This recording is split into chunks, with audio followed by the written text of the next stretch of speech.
Hello, नमस्कार. कसे आहात तुम्ही सर्व? मस्त आहात ना? मस्तच राहा. सर्वांना सर्वप्रथम श्री स्वामी समर्थ. तुम्हाला सर्वांना आजचा दिवस खूप चांगला जावो. स्वामी कृपेने स्वामी महाराज तुमच्या प्रत्येक इच्छा, आकांक्षा पूर्ण करो, हीच मी स्वामींच्या चरणी प्रार्थना करतो आणि आजच्या व्हिडिओला सुरुवात करतो. तर अगदी नेहमीप्रमाणे तुमच्या सर्वांसोबत खूप छान असा मस्त व्हिडिओ घेऊन आलोय. तर काल होता तो म्हणजे आपला मंगळवार आणि तो म्हणजे मार्गशीर्ष महिन्यातला मंगळवार आपला होता. तर म्हटलं आता एक छान असा मस्त पवित्र महिना आपला सुरू आहे तो म्हणजे मार्गशीर्ष महिना. तर त्या मार्गशीर्ष महिन्यामध्ये काय-काय आपण सेवा करू शकतो, तर ते आज मी तुमच्या सर्वांसोबत शेअर करणार आहे आणि आपल्या मार्गशीर्ष गुरुवारची पूर्वतयारीसुद्धा मी तुमच्या सर्वांसोबत या एकाच व्हिडिओमध्ये शेअर करणार आहे. तर माझ्या देवघरातला जो मंगल कलश होता ना, तर त्या मंगल कलशाचा मला नारळ बदलायचा होता. तर तो बदलताना कसा बदलायचा, काय-काय करायचं, तर आज हेच मी तुमच्या सर्वांसोबत शेअर करणार आहे. तर बघा आता हे तुम्ही तुमच्या देवघराच्या इथे सुद्धा करू शकता. पण मला तुम्हाला सगळं दाखवायचं होतं म्हणून मी वेगळं मांडून करतोय. पण नंतर मी देवघरामध्ये हा कलश ठेवतोय. तर बघा काय करायचं, जेव्हा केव्हाही तुम्ही नारळ बदलत असताना तेव्हा छान असं आपला जो तांब्या आहे, तांब्याचा तांब्या तो स्वच्छ धुवायचा, स्वच्छ घासून, पुसून, उजळवून घ्यायचा. त्यात पाणी भरायचं.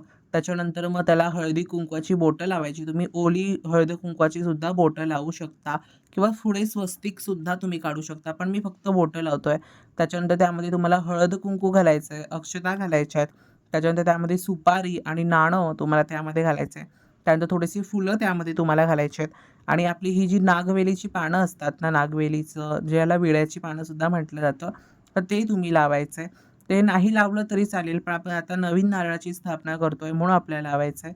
त्याच्यानंतर अशा प्रकारे पानं लावून घ्यायची आणि जो जुना नारळ आहे, तर त्याचं पूजन करायचं आणि हा जेव्हा आपण दुसरा नारळ ठेवतो, तेव्हा तो बाजूला ठेवायचा. नंतर त्याचं काय करायचं ते तुम्हाला मी शेअर करतोच. तर आता तुम्हाला याच्यानंतर तुम्हाला जसं जमेल तसं तुम्हाला छान त्याला सजवायचं आहे नारळ ठेवून आणि आपला जो जुना नारळ आहे, त्याची आपल्याला ह्या नवीन नारळासमोर ठेवायचं आपल्या कलशासमोर आणि त्याला हळद-कुंकू लावायचं, त्याच्यावरती अक्षता वाहायच्या, फूल ठेवायचं आणि त्या नारळाला सांगायचं म्हणजे देवाला आपल्या सांगायचं, की "देवा, तुझी जी काही मी वेडी-वाकडी या नारळावरती सेवा केली होती, तर ती स्वीकारून घे आणि आज या नारळाचं मी विसर्जन करत आहे. अगदी विधिवत मी या नारळाचं विसर्जन करत आहे, तर ते पण स्वीकारून घे." असं सांगायचं देवाला आणि आपला नवीन नारळ त्यामध्ये मग स्थापित करायचा. तर आता बघा मी छान मस्त आपला जो मंगळसूत्र आहे आपल्या देवीसाठी, तर हे मी देवीसाठी मंगळसूत्र नवीन घेतलं होतं. तर ते देवीला घातलं. त्याच्यानंतर देवीला छान हळद-कुंकू लावायचं आणि नवीन नारळाची त्याच्यावरती स्थापना करायची. तर अगदी अशी सोपी, साधी पद्धतीने मी अशा प्रकारेच स्थापना करतो. तर मी तुम्हाला हळदी-कुंकू सारखं लावत होतो कारण ते नीट बसतच नव्हतं. त्याच्यानंतर बघा हे छान नवीन मी वेणी देवीसाठी स्वतःच्या हाताने वेणी बनवली. कशी बनवली आहे मला कमेंट्समध्ये नक्की सांगा. खूप, खूप, खूप, खूप सुंदर बनली आहे ती वेणी. तर अशा प्रकारे तुम्ही तुमच्या नवीन मंगल कलशाची छान पूजा करू शकता. त्याच्यानंतर तुम्ही कापूर ओवाळायचा, अगरबत्ती ओवाळायची. त्याच्यानंतर जर तुम्हाला आरती घेता येत असेल, तर तुम्ही आरतीसुद्धा घेऊ शकता. म्हणजे आपल्या कुलदेवीची तुम्ही जर तुमच्या कुलदेवतेची स्पेशल आरती असेल, तर तुम्ही ती घेऊ शकता. नाहीतर दुर्गे दुर्घटभारीची आरती तुम्ही घेऊ शकता. तर अगदी अशा प्रकारे छान नवीन नारळाची आपण अशीच स्थापना करायची आहे आणि जुना नारळ मग आपण कुठे त्याला कोंब आला असेल, तर तुम्ही झाडाला लावू शकता. म्हणजे त्याचं झाड लावू शकता किंवा मग त्याला तुम्ही पाण्यामध्ये विसर्जनसुद्धा करू शकता. तर अगदी अशा प्रकारे साधी, सोपी आणि सिंपल पद्धतीने तुम्ही तुमच्या मंगल कलशाचा जो नारळ आहे, तो तुम्ही विसर्जन करू शकता. तर आता ही पूजा मांडणी मी जी केली आहे, ती काय मी तशीच ठेवणार नाही आहे. तर हे मी उचलणार आहे आणि याला आता मी देवघरामध्ये ठेवणार आहे. हा जो मंगल कलश आहे त्याचा जेव्हा तुम्हाला नवीन नारळ स्थापित करायचा असेल तर तो अगदी अशा प्रकारे तुम्ही करू शकता. सगळ्यांचे जे काही प्रश्न आहेत ना, जे मला आले प्रश्न DMs आले Instagramवरती वगैरे, तर त्याच्यावरतीच सध्या तरी मी व्हिडिओज बनवतोय. आणि सगळ्यात महत्त्वाचा तो म्हणजे आपला पवित्र असा महिना सुरू आहे, तो म्हणजे मार्गशीर्ष महिना. सर्व देवी देवतांचा असा पवित्र महिना आहे, तर तो सुरूच आहे. पण म्हटलं की तो सुरू आहे आणि माझं माझ्या तरी नारळाचा काय असा इश्यू झाला नव्हता. पण तो खूप महिने झाले तो माझ्या देवघरामध्ये आहे आणि त्याला आता थंडी आहे तर थोडीशी अशी तडा त्याला गेली, कारण थंडीमध्ये नारळ तुम्हाला माहिती आहे तडतात. तर म्हणून आपण आपला मार्गशीर्षचा जो सुद्धा नारळ आहे तो आपण ह्याच्यामध्ये पाण्यामध्येच ठेवत असतो पूर्ण, किंवा असं नारळ आपण कलशामध्ये ठेवतो अगदी त्या प्रकारे आपण ठेवत असतो. पण म्हणून म्हटलं की जाऊ दे, तो थोडासा हे झालेला आहे, दुबंगला तो आणखीन दुबंगण्यापेक्षा आपण नवीनच बसवू. आणि आपण तुम्हाला माहितीच आहे की आपण कुठलीही तुटकी फुटकी किंवा तडा गेलेली अशा वस्तू पूजेमध्ये आपल्या वापरत नाहीत. आपण वापरल्या तर चांगल्याच वस्तू वापरतो. हा नारळ ना मला खरंच खूप सुंदर मिळालाय. अगदी छान दिसतोय तो नारळ. एवढा मला सुंदर मिळालाय, म्हणजे तो दिसायला पण खूप भारी आहे. त्याला आकार विकार पण छान आहे. तर तो मला छान नारळ मिळालाय देवीच्या कृपेने. आणि ही जी तुम्ही वेणी बघताय देवीला, तर ही वेणी सुद्धा मी स्वतःच्या हाताने बनवली आहे. आणि आणखीन काही मी वेण्या बनवल्यात, त्या पण दाखवतो. म्हणजे ह्या काय देवींसाठी नव्हत्या बनवल्या, तर ह्या काकींसाठी वगैरे बनवल्या होत्या. बघा ह्या मी वेण्या बनवल्या. किती छान दिसतात ना. हे तुम्ही ओळखलं असेल तर हे जे आता खंडोबाची आपली षडरात्र झाली ना, तर त्याच्यामध्ये हे रुजवण म्हणून आलं होतं. आणि हे बायका डोक्यामध्ये घालतात रुजवण. तर माझ्या डोक्यात आलं की आपण काही अशा प्रकारे छान वेण्या बनवू, त्याला म्हणजे असे छान फुलं लावू आणि अशा प्रकारे काही वेण्या बनवू. तर ही एक मी वेणी बनवली आहे. त्याच्यावर खूप आवाज येत असेल तुम्हाला गाड्यांचा, पण आता काय करणार. आणि ही एक मी वेणी बनवली आहे. तशा 2 वेण्या ह्या मी बनवल्यात. तर आता आहे ना एक मोठा असा प्रॉब्लेम, की तो म्हणजे आता मला पटपट नाश्ता बनवायचा आहे माझा स्वतःचा. कारण मी छोटासा एक प्लॅन केला होता, सो तो मला करायचा आहे. हाय प्रोटीन नाश्ता म्हणायला हरकत नाही. तर ते करून मला जायचं आहे दत्त महाराजांच्या मंदिरामध्ये, कारण दत्त महाराजांचं बोलवणं आलेलं आहे. तर माझी आजी ना ग्रँड रोडला एक मोठं असं मंदिर आहे दत्त महाराजांचं. तिथे खूप माझे वडील लहान असल्यापासून ती जायची. तर त्याच्या आधी पण जात असेल, मला एक्झॅक्ट माहिती नाही, पण तेव्हापासून ती जायची. आणि तिकडे आज मला जायचंय तिला घेऊन. कारण काही कारणांमुळे ती आता एकटी जाऊ शकत नाही, कारण वयोमानानुसार माणूस थकतो. तर म्हणून आज मला तिच्यासोबत जायचं आहे. तर जाऊ दत्त महाराजांचे सुद्धा दर्शन घेऊ, कारण दत्त जयंतीला तर मला पॉसिबल होणार नाही जायला, कारण दुसरा मार्गशीर्ष महालक्ष्मी गुरुवार आहे देवीचा. तर बघू आता काय होतंय. चला आता मी पहिलं देवीला वरती म्हणजे स्थापना करतो देवीची देवघरामध्ये. तुम्हाला सर्वांना स्वामी महाराजांचं दर्शन देतो आणि पटकन नाश्त्याचं. तर आता तुम्ही असं छान मस्त आपल्या कुलदेवी आईचं, अर्थात आई तुळजाभवानीच्या कलशाचं, म्हणजे कुलदेवता आणि कुलदेवी असा मिळून तो माझा कलश आहे. आणि तशी कुलदेवता कुलदेवी माझ्या घरात आहेतच मूर्त्यांस्वरूपात, पण मी कलशसुद्धा ठेवलेला आहे. तर अशा प्रकारे बघा छान नवीन नारळाची छान स्थापना झाली आहे. देवपूजा अशी सुंदर झाली. जेव्हा माझ्याकडे कमी फुलं असतात ना, तेव्हा मी अशी थोडकी मोजकीच फुलं अर्पण करतो सर्व देवांना. मग खालती जे यंत्र वगैरे आहे तिथे माझ्याकडे फुलं नव्हती, सो म्हणून मी अर्पण केली नव्हती. मोजकीच फुलं माझ्याकडे त्यावेळेस होती. तर मग आता छान आपले मार्गशीर्ष गुरुवारच्या आधीची पूर्वतयारी मी तुमच्या सर्वांसोबत शेअर करतो, की मी कशी-कशी करतो. तर बघा छान मस्त फुलं घेऊन आलो असतो. एकत्रच सर्व दादरवरनं छान मस्त फुलं घेऊन येतो. पानं मन्विताला सांगितली होती, की मी विसरलो होतो पानं घेऊन यायला. मग म्हटलं मन्विताला सांगू, तर मन्विताला पानं घेऊन यायला सांगितली. त्याच्यानंतर एक गजऱ्याची गोष्ट तुम्हाला मी दाखवतो. जेव्हा तुम्ही गजरा तुम्हाला असं देतात ना, म्हणजे तेव्हा तुम्ही विकत घेता, तर काय करायचं घरी आल्यावरती गजरा पिशवीतनं पूर्ण काढायचा. त्याला थोडासा असा छान श्वास घेऊ द्यायचा पूर्ण छान, नाहीतर तो बावतो लगेच. थोडासा श्वास घेतला ना त्याने, ती लगेच छान त्याला असं नीटकं त्याला घडी घालायची म्हणजे पूर्ण आकार-विकार त्याला नीट द्यायचा. आणि पिशवी जी आहे, जी पिशवी दिली ती पिशवी उलटी करायची आणि मग त्याच्यामध्ये ठेवायचं. म्हणजे ती पिशवी कोरडी असते आणि मग त्याच्यात गजरा छान राहतो. त्यातली पूर्ण हवा काढायची आणि अशा प्रकारे डबल पिशवीमध्ये किंवा फुलांच्या याच्यामध्येच ठेवून द्यायचं. जेणेकरून गजरा आपला खूप छान आणि मस्त टिकतो आणि खूप छान राहतो सुद्धा. तर ही एक टिप तुमच्या सर्वांसाठी, म्हणजे ज्यांच्याकडे ते काही डब्बे नाही आहेत, मग ते लोकं अशा प्रकारे छान गजरा टिकवून ठेवू शकतात. अगदी गजरा 3 ते 4 दिवस खूप छान राहतो. म्हणजे आता तुमच्या इथे जसं मिळतो त्याच्यावरती डिपेंड आहे. त्याच्यानंतर उद्या जो मी मुखवटा लावणार आहे, काय-काय करणार आहे, तर ते सर्व छान तयारी करून ठेवली आहे. वस्त्र वगैरे, पाट वगैरे सगळं दागिने वगैरे एका ठिकाणी आणून ठेवतो. तर बघा फुलं वगैरे असं छान सगळं झालंय. त्याच्यानंतर आता मी उद्या एक नवीन मुखवटा लावणार आहे. तर माझी त्याची सुद्धा तयारी सुरूच आहे. तर ते म्हणजे हा मी सुरव 53 क्रिएशनमधून, म्हणजे सुरव क्रिएशनमधून हा मी मुखवटा घेतला होता. पुन्हा एकदा ह्या दादांचा मी नंबर ह्याच व्हिडिओच्या डिस्क्रिप्शनमध्ये देतोय.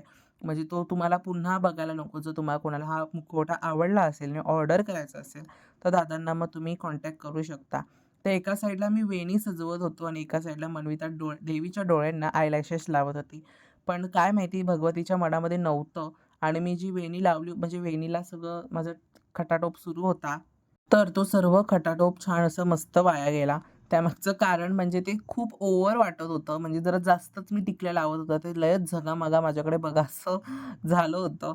तर म्हणून मग मी मन्विता बोलली, की "एवढं सगळं नको लावू रे, मग ते नीट नाही दिसत." आणि मला कसं अशी कुठली जागा ना रिकामी दिसता कामा नये. सगळं असं भरगच्च आणि खूप सुंदर दिसलं पाहिजे.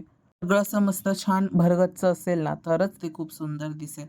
तर जसा तुम्ही पहिल्या गुरुवारच्या व्हिडिओला आपला छान मस्त प्रतिसाद दिलात, तुम्हाला सर्वांना पूजा खूप आवडली. खूप खूप खूप थँक यू. सर्वांच्या खूप खूप छान कमेंट आल्या, सपोर्टिव्ह कमेंट्स आल्या. त्यासाठी सर्वांच्या सुद्धा खूप खूप धन्यवाद. तर आता हा मुखवटा उद्या मी लावणार आहे. तर प्रॉब्लेम असा झाला, की देवीचे आयलॅशेस मी म्हणजे मन्विता लावत होती. तर त्याला आयलॅशेसला जो ऑलरेडी गम होता तो निघून गेला होता. त्याच्यानंतर मग मन्विता बोलली, "त्यांनी जो ग्लू दिलाय ना, आपण त्या ग्लूनी लावून चेक करू, की नीट लागतंय का?" तर त्यामध्ये ग्लूच नव्हता. हो, बरोबर आहे. तर अशी सगळी मार्गशीर्षच्या गुरुवारच्या आधीची एवढी सगळी मला तयारी करावी लागते. खूप तयारी असते. पहिल्या गुरुवारी तर अगदी माझी आदल्या दिवशी पण तारांबळ उडाली होती. सगळं काय-काय सर्व गोष्टी मी गोळा करत होतो आणि सर्वच काय-काय मी करत होतो. तर आता पण हाच पसारा सर्व इथे झालाय. काय माहिती देवी आईला नक्की काय झालंय, की ती आयलॅशेस लावूनच घेत नाहीये. अ, मागच्या वर्षी एका व्हिडिओमध्ये मी दाखवलं होते आयलॅशेस लावले होते देवीच्या डोळ्यांना. तेव्हा तिने पटकन लावून घेतलेलं. पण हा मुखवट्याला ते आयलॅशेस लागतच नाहीये. लागत नाही म्हणजे मुखवट्याचा ह्याच्यात काहीच प्रॉब्लेम नाहीये. देवीचा सध्या आता प्रॉब्लेम झालाय. देवी लावूनच घेत नाहीये. काय माहिती ते चिटकतच नाहीयेत आणि चिटकले तरी तेवढे नीट या मुखवट्याला दिसत नाहीयेत. तर म्हणून ते मी लावत नाही. म्हणजे माझा दृष्टिकोनाने तर मला तेवढे खास वाटले नाही या मुखवट्याला. कारण ह्या मुखवट्याचं कामच एवढं चांगलं आहे. आता हा तुम्हाला दाखवला नाही. तुम्ही आधी पण बघितला असेल. आता मी याला नीट पॅक करून ठेवलाय.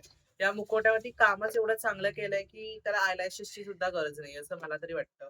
तरी पण मी लावत होतो मुद्दामून, की बघू कसं दिसतंय. मी त्याला खास सांगितलं, की "तू जाशील ना खाली तेव्हा घेऊन ये प्लीज."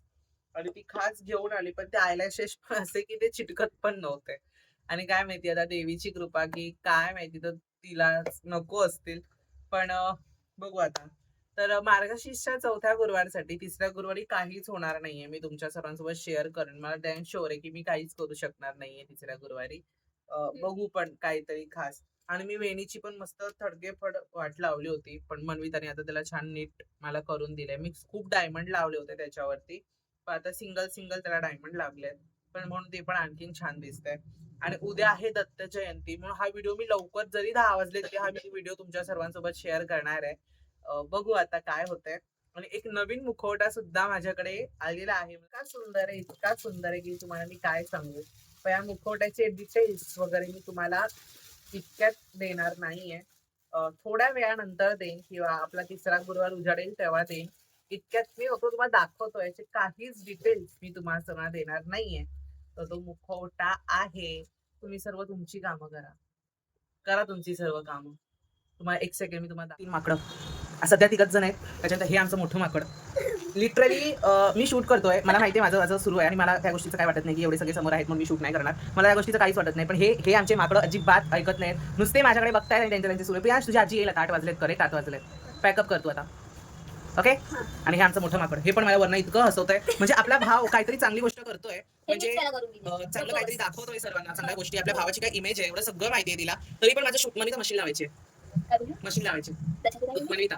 हो, मी माझ्या बहिणीला मन्विताच बोलतो. हेच आहे ह्याचं. मी माझ्या बहिणीला ओ चुकून मी मुखवटा दाखवला असता रे तुम्हाला.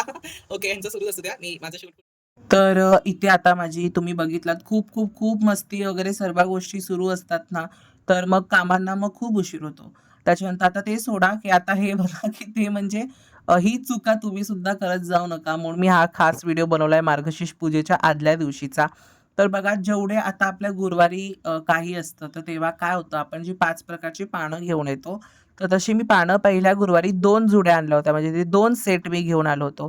त्यातला पण मला काही वेळेस काय वाटतं, की काही वेळेस एकामध्ये एकच हे असतं किंवा 5 प्रकारची पानं नसतात. म्हणून मी 2 सेट घेऊन आलो होते येतानाच, की ते बरोबर नीट होतील. पण काय आलं वापरला तर मी एकच सेट आणि एक सेट मी असाच पाण्यामध्ये ठेवून दिला. पण काल तो खूप छान टवटवीत होता आणि खूप सुंदर होता. पण आज मी बुधवारी आदल्या दिवशी बघतोय, तर तो पूर्णपणे असा खराब झाला होता. नशीब मी त्याच्या विश्वासावर राहिलो नाही आणि मी नवीन घेऊन आलो. तर म्हणून प्लीज तुम्ही सर्वसुद्धा असं काही करत जाऊ नका. एकच सेट आणा, छान मस्त बघून आला, की त्याच्यात 5च्या 5 आहेत का? तर आता फळं बघा, छान फळंसुद्धा मम्मी घेऊन आली होती. त्याच्यानंतर ही काही आधीची माझी फुलं होती आणि काही आताची फुलं होती. ही आता ही दुसरी पिशवी मी ठेवली आहे ती माझी आधीची फुलं होती. आता सर्व किचनमध्ये म्हणजे गॅस म्हणजे कुकटॉपवरती पूर्ण असा पसारा आहे. तो पसारा नाहीये, सर्व जेवण रेडी झालंय बनवून. म्हणजे सगळं जेवण झालं होतं. तर म्हटलं की असू दे काहीतरी वेगवेगळं करत बसू. तर म्हणून सगळं आवरत बसलो होतो मी काहीतरी वेगळं म्हणजे म्हणजे उद्या माझी घाई होणार नाही आणि ही सर्व पूर्वतयारी आपली तयार राहील. तर बघा जुनी फुलं होती ती मी खाली ठेवली, नवीन फुलं त्याच्यावरती ठेवली आणि मग आपली गजरे छान पिशवी छोटी पडली ना, की सगळ्या अशा कोंबून मला ठेवावं लागतं. तर आता छान मस्त ते ठेवतोय. तर पुन्हा एकदा मी तुम्हाला सांगतो, जेव्हा केव्हाही तुम्ही पानं वगैरे घेऊन येत असाल, तेव्हा एकच सेट आणा, पण तो नीटनेटका छान मस्त बघून आणा. जरी स्वस्त मिळालं तरीसुद्धा हीच गोष्ट मी तुम्हाला सांगेन. तरी पण आता मला ते मिळालं होतं म्हणून मी घेऊन आलो होतो. म्हटलं आणि मी ह्या दृष्टीने पण ती गोष्ट घेऊन आलो होतो, की आपल्या शेजारी पण बरेच जण व्रत करतात. तर मग चुकून कधी त्यांना मिळालं नाही कामावरनं लेट येताना वगैरे, मग त्यांना सुद्धा ती गोष्ट यूज होईल. ह्या उद्देशाने मी घेऊन आलो होतो. पण सर्व त्याच दिवशी घेऊन आले होते. आणि आता बघू काय होतंय पुढे, कसं काय होतंय आणि पण ते खराबच झालं. असो. त्यानंतर मी नारळ पण स्वच्छ धुवून घेतला. त्याच्यानंतर नारळाचं भांडं जे होतं ते सुद्धा स्वच्छ धुवून घेतलं. तर अगदी अशा प्रकारे सर्व पूर्वतयारी माझी झालेली आहे आणि काही गोष्टी तुम्हाला मी सांगितल्यात ज्या माझ्यासोबत घडल्या. तर ह्या गोष्टी नक्की लक्षात ठेवा. तर अगदी नेहमीप्रमाणे तुम्हाला सर्वांना आजचा व्हिडिओ आवडला असेल, तर व्हिडिओला लाईक करा, शेअर करा आणि सगळ्यात महत्त्वाचं सबस्क्राईब करा. पुन्हा भेटूयात अशा उद्याच्या एका नवीन व्हिडिओमध्ये. तोपर्यंत सर्वांना बाय आणि सर्वांना श्री स्वामी समर्थ.